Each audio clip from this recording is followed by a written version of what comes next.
की तरफ पढ़ते हैं।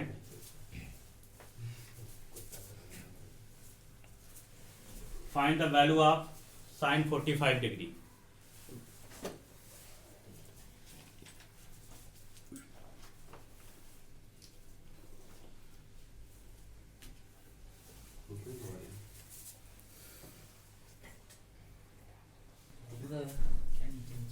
Find the value of sine 45 degree geometrically. अभी हम लोगों ने 30 डिग्री और 60 डिग्री को प्रोसीड किया था।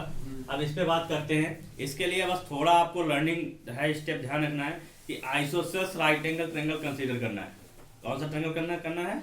Isosceles right angle triangle. तो therefore draw a triangle ABC such that, इस तरीके से ड्रा करना है। Angle AB equal to AC, angle B equal to 90 degree and AB equal to AC।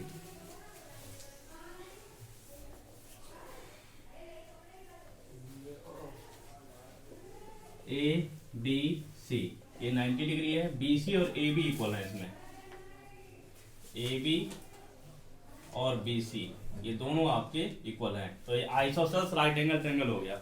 और इन इक्वल साइड को मैंने स्मॉल a मेजरमेंट कंसीडर कर लिया।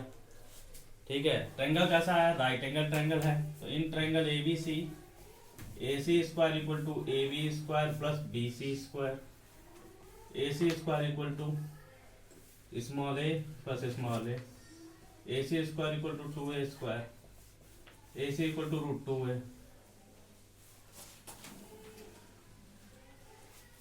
Small a, this is small a। साथ ही साथ किसी भी ट्रायंगल के तीनों एंगल का सम 180 डिग्री होता है। और in triangle ABC AB equal to BC, therefore angle A equal to angle C। Angles opposite to equal sides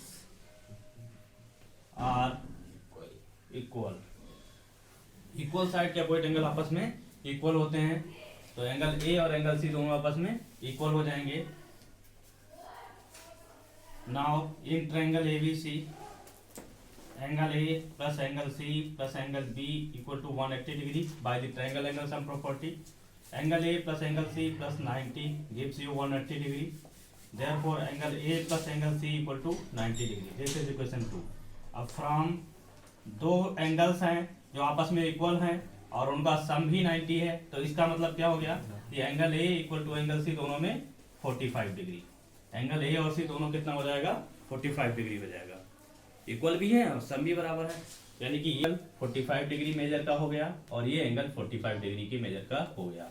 अब किसी भी ट्रिग्नोमेट्रिक रेशियोज की 45 डिग्री एंगल के लिए वैल्यूज फाइंड आउट करनी है बाय द ज्योमेट्रिकल मेथड, तो इतना वर्किंग आपको तो प्रोसीड करना रहेगा। फर्स्टली आपको एक isosceles right angle triangle consider करना है, उसके साइड का मेजर मैंने स्मॉल a कंसीडर कर लिया। फिर आप हाइपोटेन्यूज कंसीडर कर लेंगे। ये दोनों कंसीडर करने के बाद आप क्या करेंगे?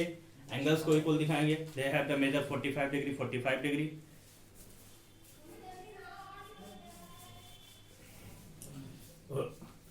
यहाँ से एंगल A और एंगल C 45 डिग्री का हो जाएगा। नाउ अगर मैं साइन 45 डिग्री फाइंड आउट करूंगा तो PBP upon HHB। Pandit Badri Prasad हर हर भोले वाले तरीके से ही, जैसे पहले बात कर रहे थे, sine theta equal to perpendicular upon hypotenuse होता है। तो अगर 45 डिग्री मान लीजिए मैं इस एंगल के निकाल रहा हूँ, तो परपेंडिकुलर कितना हो जाएगा? AB, और हाइपोटेनस तो AC ही रहेगी। तो AB कितना है? Small a। हाइपोटेनस कितना है? √2a। वैल्यू कितना है? 1/2√2a। इसी तरीके से मैं cos 45 निकाल सकता हूँ, बेस अपॉन हाइपोटेनस। cos 45 लेंगे तो बेस हो जाएगा BC, that is small a। Hypotenuse square √2a, that is √2 1/√2।